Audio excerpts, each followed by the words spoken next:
For our organizational design intervention group, we had Tawanda Carpenter, Monica Gillette, and Kim Roberts. As we talked about this case as a group, we really felt like the central issue had to deal with a highly bureaucratic organizational structure and an organizational culture that really had little role clarity or understanding of how roles impacted each other. And a lot of that has also led to some bloated middle management. So the CEO, it seems like, has really promoted people based on longevity and who he came up the ranks with and who's been there. And he currently has 10 direct reports, but most of them do not have people reporting to them or they're overseeing kind of different areas. So there's just a really large level of second tier management after the CEO that seems to be unclear on what people's roles are and what they should be having their teams do and what systems and how they should be using those. They've also recently sold one of the most profitable branches of the company.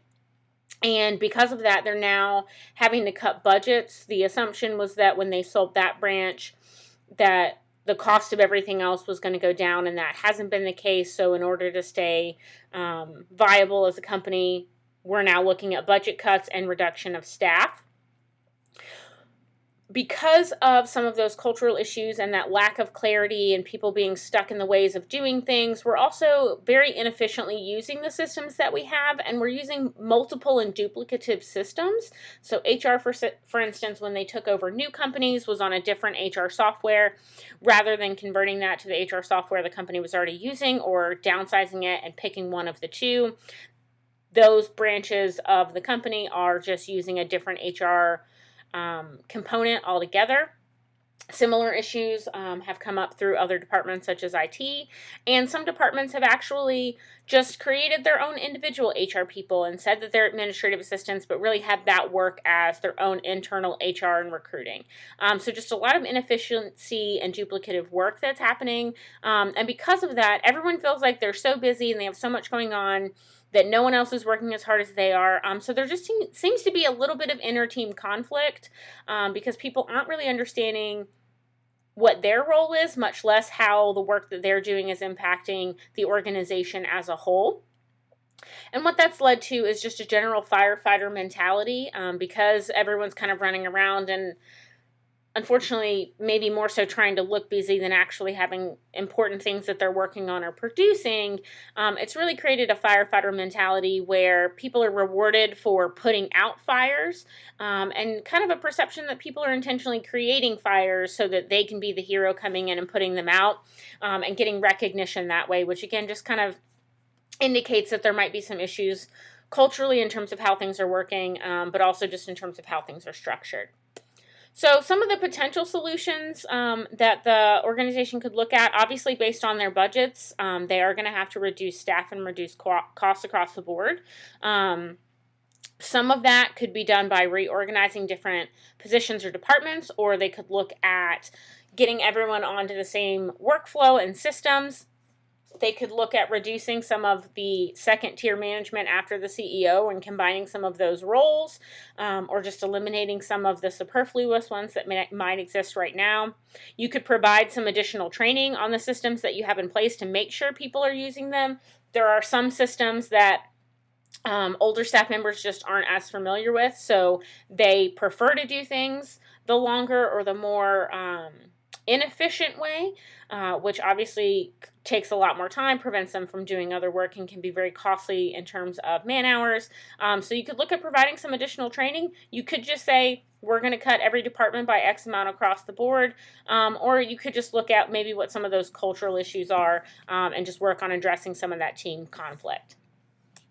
What our overall recommendation was as a group, first and foremost, was to start with looking at the organizational structure of the company and figuring out how we can eliminate some of that unnecessary management because, again, there are 10 direct reports that go to the CEO, and only 3 of those have higher level direct reports that fall underneath them. So is there an opportunity to kind of combine some things? For instance, could you combine facilities and real estate, or, the team that does your internal audits, could they work with, chief the chief financial officers and kind of combine what some of those things look like. Could you combine HR and information systems, since a lot of those are based in information technology? Could those things work together in the same department efficiently? So thinking about what needs to get done from each department and restructuring and streamlining and combining maybe some of those same skill sets and cross-training some people. The other thing we felt like would be helpful would be doing an organizational culture audit and just seeing what underlying issues are impacting the ways in which people do their work. Are there relationship issues that, are we less likely to take a directive from a particular person, or are certain teams higher on the conflict scale than others, and what does that look like in terms of how we're working together, how we're passing off information, and how, for instance, one of the departments has their own HR person. So is there something happening between them and HR, or is there a reason that they feel like they need to have their own person? So really identifying what some of those issues are. And then as senior leadership, so board of trustees and the CEO, they really need to think about what are they trying to accomplish as a company? Why do they exist? Why are they here? What are their values? And really communicating that company-wide, but also communicating very clearly from the top what the expectations are of the people who are in higher management level positions, and what the expectations of everybody else in the company are, because it seems like there's a real lack of role clarity and who needs to be doing what and who's responsible for what. And when you don't have that role clarity, one of the issues that can come up is that if people are given directives from more than one place, or if they have competing objectives, they don't necessarily know what they need to be prioritizing. And so again, it just really contributes to that inefficiency in the workplace, and can make people feel like they're really busy when actually they're not accomplishing anything that you've set out to accomplish. So some of it's just, again, recommunicating what is it that we're trying to do, and how does that workflow need to happen? What are the systems in place, and how do things get passed off from point A to point B to get our final product? And then based on those values and those process and systems and that reorganization, thinking about what those values are and how we can maximize the efficiency of individual departments. So if we can clarify what the roles are, if everyone can be, using HR the way that it's supposed to, then the HR person who is in another department is really an unnecessary role.